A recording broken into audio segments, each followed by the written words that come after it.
This is CBN NewsWatch. Thanks for joining us for CBN NewsWatch. I'm Heather Sells. It was known as the Great Crusade, the Allied invasion of Europe in 1944 during World War II. Today, world leaders, including President Donald Trump, gathered to mark the 75th anniversary of the D-Day landings. As Dale Hurd reports, it caps off what the White House hopes was a successful visit to Great Britain. The president helped kick off 2 days of D-Day observances in Portsmouth, England, by reading excerpts of a prayer that President Franklin Roosevelt read to the nation on June 6, 1944.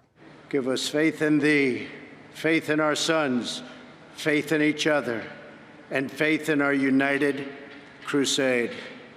Thy will be done, Almighty God. Later, Queen Elizabeth II, Prince Charles, President Trump, and the First Lady spoke personally to World War II veterans. It was a somber and peaceful atmosphere after the protests that greeted the president in London. Americans never make this much fuss when British leaders visit, but the British left has hated the last several Republican presidents, and street fights were breaking out in Whitehall between leftists and Trump supporters in their MAGA hats. I think he's the man's a danger to the world. You know, his foreign policy, the state, his behaviour. I see him as one of the world leaders that I can actually relate to as a working class citizen. He's a businessman himself. He knows how to be successful. He knows what he wants, and he speaks the truth. While the London police had their hands full, the president was smoothing over his past criticism of Prime Minister Theresa May, expressing thanks for his royal welcome from the Queen. It was very, very special. And the president tried to compliment May over her failed attempts to secure a Brexit deal, which has led to her planned resignation as Prime Minister in a few days. I would have sued and settled, maybe. Perhaps you won't be given the credit that you deserve. Trump said Britain and the U.S. would be able to strike a phenomenal trade deal once the U.K. has left the EU. The media is portraying Trump's trip as a low moment for the special relationship, but it seems to have gone much better than many expected. Dale Hurd, CBN News. Here in the U.S., a Virginia Beach City Councilman has told CNN that the suspect in last Friday's massacre appeared to target people. Councilman Lewis Jones' grandson was a survivor of the mass shooting. Jones says his grandson reported that the suspect walked past a number of people and then started firing shots at senior engineers and supervisors. Investigators say they are still trying to figure out what caused the shooter to do it. Well, the memorial site has become a big gathering spot in Virginia Beach for those who want to mourn and pay their respects. Chaplains with the Billy Graham Rapid Response Team have been there all week. And here now to tell us about that ministry is Chaplain Coordinator Bob Poff. Thank you so much for joining us. Thank you for having us. How is it that you decided to really focus on the memorial site as a place for your attention this week? It seems like where the people are coming to grieve.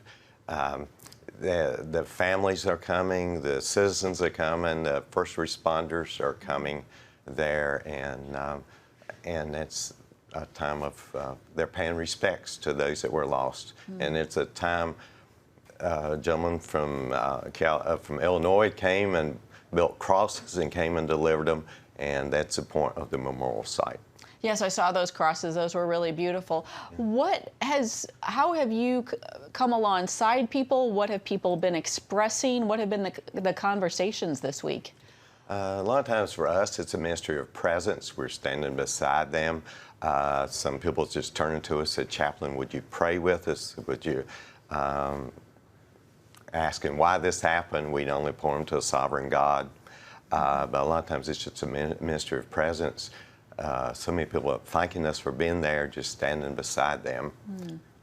Have you seen a lot of emotion? Has it been more subdued? What has been the feel of the place? There's been a lot of emotion to a lot of sadness. We've seen really a lot of sadness. Close friends or families are showing the most emotion as can be expected. But there's people coming openly weeping, and when I talked with them, they didn't know anybody, but it happened in their community, or they feel like they know the people now with the names that's been in the media. Really interesting. I know you've gone to natural disasters. Other chaplains have been to other shootings. You all just come in it, when these things happen, which is so wonderful. How does this compare to other situations you've been in? A lot of the natural disasters, there's not loss of life. A lot there are, and it's a little different. A lot of times there's no central place of grief like a memorial site as there is with a shooting, and typically there's no crosses brought to a natural disaster site. So there you're ministering to families one-on-one in private, or attending their funeral or visitation, ministering to the families. Here it's just more public group grief. You mentioned that you've seen first responders coming. How do you see them processing what is going on? Some of them very stoically, and some of them you'll see them wiping tears, but most of them don't seek out a chaplain. Of course, they have a good group of police chaplains here, I understand. I've met several of them here. We've spoken with the police chief, and what he told me, he said, pray for the cops. Yeah, absolutely. Quote, unquote. So. Any particular ministry moments that you'll remember from this week that have happened that have stuck with you?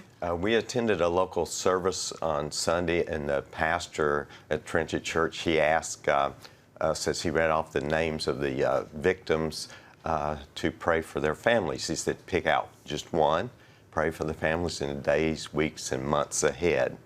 And I picked a gentleman who was the contractor, because my father was a contractor. And Sunday afternoon, I met his granddaughter. Yesterday, I was able to meet his family, parents and wife and son. And that was very moving for me to be able to think that's who I'm praying for. And then I was able to pray with them in person. Yeah, so beautiful, the Ministry of Presence. Bob Poff, thanks for coming on and telling telling us about what's going on. Thank you, Heather. Yeah. Well, the Florida sheriff's deputy who failed to engage the suspect in last year's Parkland shooting is now facing 11 criminal charges, and they include child neglect, culpable negligence, and perjury. Authorities arrested Scott Peterson on Tuesday. He was the school resource officer. Video shows him standing outside the building while a gunman went on a rampage, killing 17 students inside the school. He says he thought the shots were coming from outside. We turn to the Midwest now, where record floods continue to swamp several states.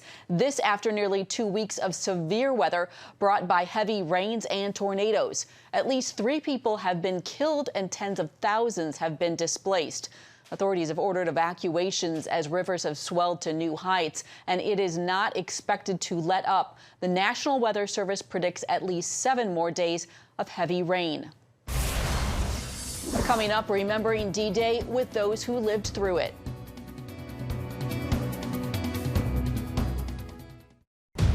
Prophecy thousands of years old. We were called to be a light to the world. Being fulfilled today. Discover how. Get to life. Call 1-800-700-7000. We consider it our duty to reach out and help others around the world. For a gift of $10 or more, you can own the acclaimed CBN documentary To Life. Just call 1-800-700-7000 or log on to CBN.com. To treat a human, no matter what he is, which religious he has, which color he is, this is what I'm doing. See how the people of Israel are fulfilling prophecy. History is being written, and I want to be a part of it. By sharing their knowledge. In Africa, in Asia, in South America, in East Europe. And their love. This is how we work. This is us. Get to life. Call 1-800-700-7000 or log on to CBN.com. Protect your sleep and discover how to improve the quality of your life. A free DVD or booklet from the Christian Broadcasting Network. If you're not a great sleeper, you can do things to make yourself a great sleeper. If you're already a pretty good sleeper, you can enhance your sleep and be even better. 5 leading experts help remove the obstacles between you and restorative sleep. When you don't get a restful night's sleep, you wake up with an accumulation of stress. Call 1-800-700-7000 or go to CBN.com to get your free DVD or booklet today. Everything you do better with a good night's sleep. You'll discover how food affects your sleep. how to put insomnia to rest, explore effective remedies for sleep apnea, and much more in Protect Your Sleep. Wake up to your best life and get Protect Your Sleep today. Call 1-800-700-7000 or go to CBN.com to get your free DVD or booklet. As the U.S. and the world prepares to remember the 75th anniversary of D-Day tomorrow, June 6th, we take a look back at that heroic day, a speech from President Ronald Reagan in 1984.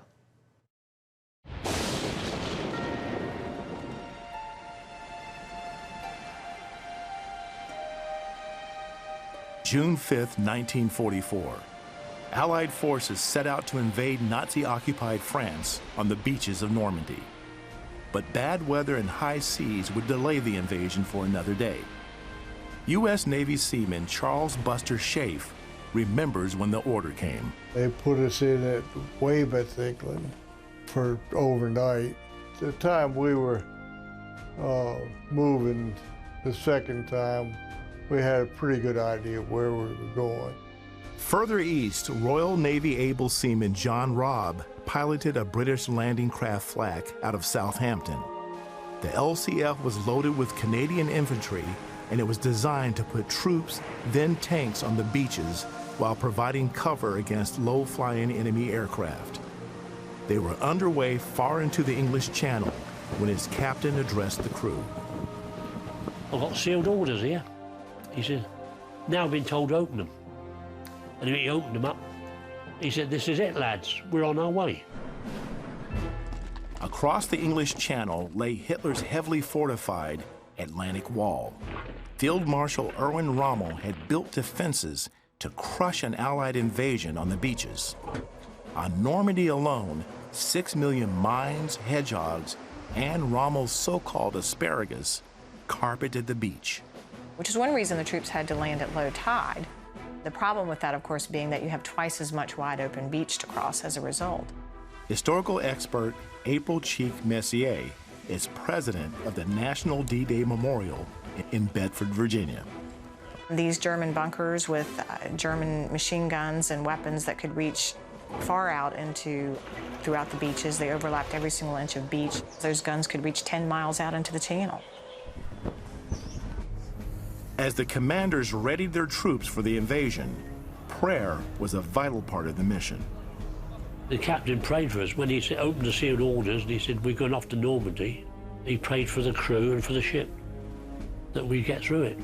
Many of them were certainly thinking of their faith and were certainly saying their prayers to God that they would make it through this. H hour, the 6th of June, D-Day. The Allied invasion begins.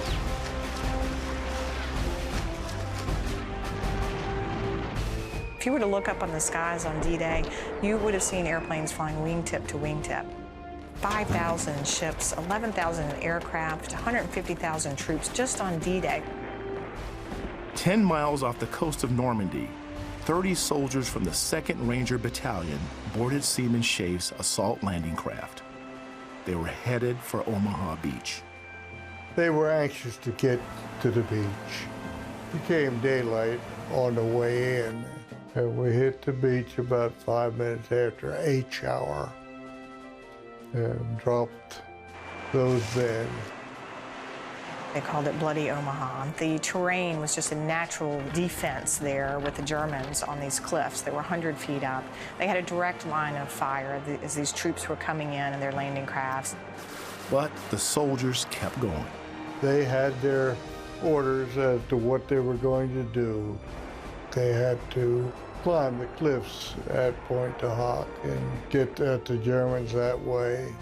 Those large guns had to be found and destroyed for the invasion to succeed, so they had to climb those cliffs using ropes and disable those weapons. Due east at Juno Beach, 2 German battalions defended the shoreline. Canadian casualties reached almost 50% in the first assault wave. Able Seaman Robb remembers intense fire coming from seaside houses and German bunkers. his Royal Navy LCF opened fire on a hotel that housed a Nazi sniper nest. We used our anti-aircraft guns on that hotel. Nobody could have survived what went into that hotel, what we sent forth there. Thereafter at Juneau, the 3rd Canadian Infantry pushed further inland on D-Day than any other Allied landing force. The invasion stretched across 50 miles of the French coastline. Seaman Schaeff and crew carried 3 groups of Army Rangers from ship to shore. Each round trip took about 6 hours. So you're a slow-moving target. Very slow-moving. We basically ignored the difficulties, and we had a job to do, and we worked on it. It was one of those things that you just stayed with. On their 3rd and final trip to Omaha, Schaeff's landing craft hit a hedgehog. The boat sank but was in shallow water. All 4 crewmen made it to safety. I was extremely lucky. Afterwards, the beaches called Juneau, Sword, Gold, and Omaha, names that are familiar to us now, were awash in metal and blood. Victory came at a high price. 4,413 Allied troops were lost. The National D-Day Memorial here in Bedford, Virginia, was erected with private funds in honor of the fallen. These waterspouts behind me are symbolic of the gunfire the Allies faced as they stormed the beaches of Normandy. D-Day was the watershed event of World War II, and it was the turning point. It was the beginning of the end of Hitler's dreams of Nazi domination. But what if D-Day had failed? Certainly Hitler's final solution would have been complete. Hitler would have developed more technology, his V-1 rockets, his new jet aircrafts that he was developing, and even the atomic weapons. Any way you look at it, the consequences would have been dire. That's why it's so critical that we pay tribute and historically remember on these occasions why we're here today. Seaman Schaeff and able seaman Rob want the world to remember that D-Day marks the start where freedom was reclaimed for generations yet to come. That was a day of days. It was a busy day. We just did what we had to do. The National D-Day Memorial stands as a reminder of the sacrifices given by a humble few for so many.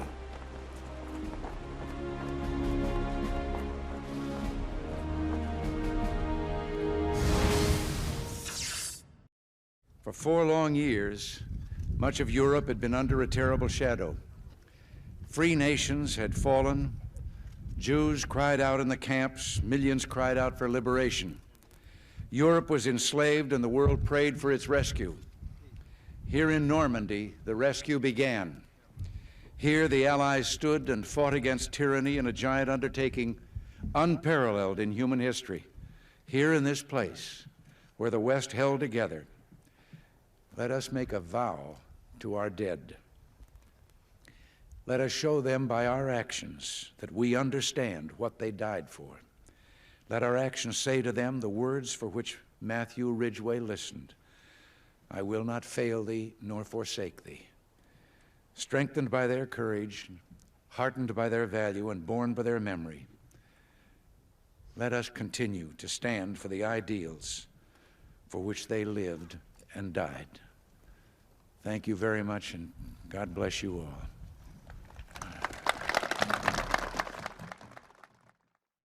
Give me that. Bye. Sure, life is busy, but I found a way to make a huge difference in people's lives. I guess you could say I'm changing the world right here from home. I bring medical supplies and doctors to people in need, and dig wells so that villagers can have clean and safe water to drink. I make it possible to preach the gospel in over 100 countries, including right here in America. And when disaster strikes, I'm there, providing food, thank you, and emergency supplies to give people hope again. Every day, CBN and I are making the world a better place. Here you go. My life is hectic, so I joined CBN through Pledge Express. My bank does all the work, and I know that my gift is being used where it's needed most. So become a CBN partner and join Pledge Express, because you can do a world of good right from where you are. Hi, good morning. Are you ready to get started? Hey, if you're tired and exhausted all day, you can't think clearly, and you really just need a cup or even a pot of coffee to get through your day, then join me, Dr. Josh Axe, for this new series where I'm going to teach you how to transform your diet and use essential oils and supplements to get a better night's sleep. Get Protect Your Sleep and live your best life with innovative information from 5 leading sleep experts. If you're not a great sleeper, you can do things to make yourself a great sleeper. If you're already a pretty good sleeper, you can enhance your sleep and be even better. Discover a sleep-enhancing bedtime routine, how to put insomnia to rest, learn how to relieve pain that disturbs sleep, and much more in Protect Your Sleep. Everything you do better with a good night's sleep. Wake up to your best life. Call 1-800-700-7000 to get your free DVD or booklet of Protect Your Sleep today. Don't miss out on this brand new series. Disney's latest box office hit is a non-animated version of the classic tale Aladdin. Just 2 weeks out, it already has grossed $454 million worldwide. Studio 5's Ephraim Graham has a closer look at this new take on the movie. It's time that I told you the story of Aladdin, the princess, and the lamp. What happens in the film, right, is that Aladdin meets the genie for the first time ever. He doesn't know who he is, he doesn't know anything about him. And as the movie progresses, we see them build the relationship together. Hey, can you make me a prince? There is a lot of gray area in make me a prince. I could just make you a prince. Oh, no. Right, you'll be snuggled up with that dude for the rest of your life. Y'all see my palace? Be specific with your words. The deal is in the detail. Robin Williams just did an absolutely brilliant, memorable, nostalgic job in this film. 10,000 years will give you such a crick in the neck. So what'll it be, Master? The idea of being able to modernize, to be able to pay homage to the original character. Oh, great one who summons me, I stand by my oath, loyalty to wishes 3. I'm kidding. Watch this. I saw that there was potential for absolute tragedy, but there was potential to be able to create something that did both of those things. Do we need the top knot? That's my little cherry on top. Will already, you know, bursts through the screen, and he has such a energy. So larger than life, and I think that is what the genie is, you know. I mean, there's a whole world outside of books and maps. Do you want to? How? Every door is guarded. Who said anything about a door? Aladdin has a little edge. Like, Aladdin, you know, it's like, Mina made Aladdin cool. What are you doing? Sometimes, princess, sometimes you just have to take a risk. Aladdin is a trustworthy character. You know, Jasmine feels like in a split moment she can trust him. Do you trust me?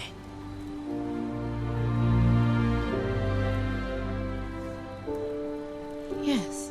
In the original movie, Jasmine is fighting for her choice. The law says you must be married to a prince. Jasmine in this film is a very strong, empowered woman. She's looking out for the kingdom as a whole and their well-being.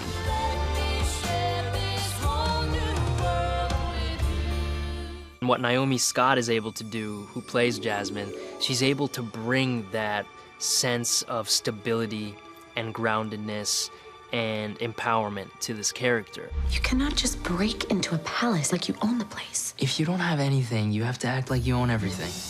It's so important that the people that can speak up do. Prince Ali, fabulous he, Ali Ababa. Prince Ali is definitely our biggest number of the film. Now try your best to stay calm. You're going to have all those songs you love. Prince Ali, mighty is he, Ali Ababa. There was acrobats and jugglers and all sorts of very, very skilled people.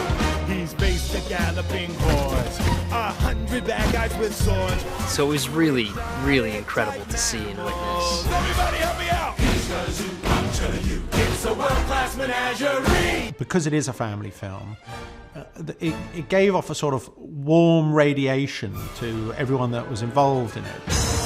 You look like a prince on the outside, but I didn't change anything on the inside. I think it's both a reimagining and it's, you know, stays true to the elements of the original that everyone loves. Showtime. It's a big screen experience.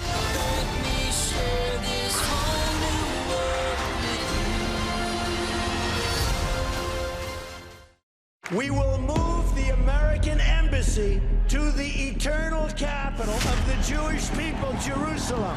As the nations rage, you can stand with Israel. History is being written, and I want to be a part of it. Call 1-800-700-7000 and get to life. This is our nature as a country. Discover the untold story of how Israeli volunteers are changing the world. We consider it our duty to reach out and help others around the world.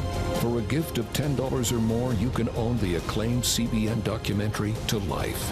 To treat a human, no matter what he is, which religious he have, which color he is, this is what I'm doing.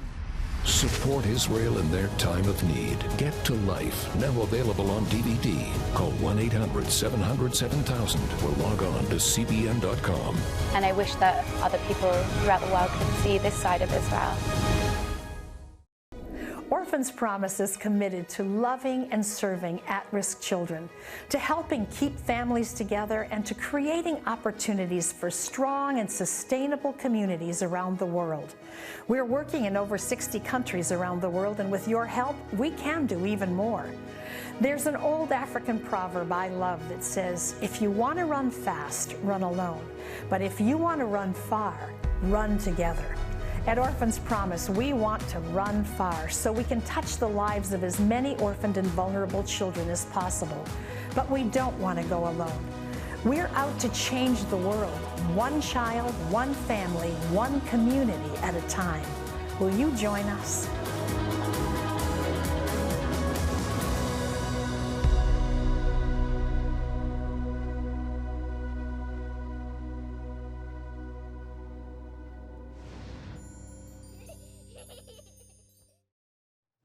A 97-year-old veteran is commemorating the 75th anniversary of the D-Day invasion in a unique way. Tom Rice was a paratrooper with the U.S. Army's 101st Airborne Division during World War II. He has more than 17,000 jumps under his belt, but now he's returning to Normandy to parachute, where he has jumped 75 years ago. Rice calls it a matter of closure. And you can see him right there. Well, that is it for us. Thanks so much for joining us. We'll see you back here tomorrow.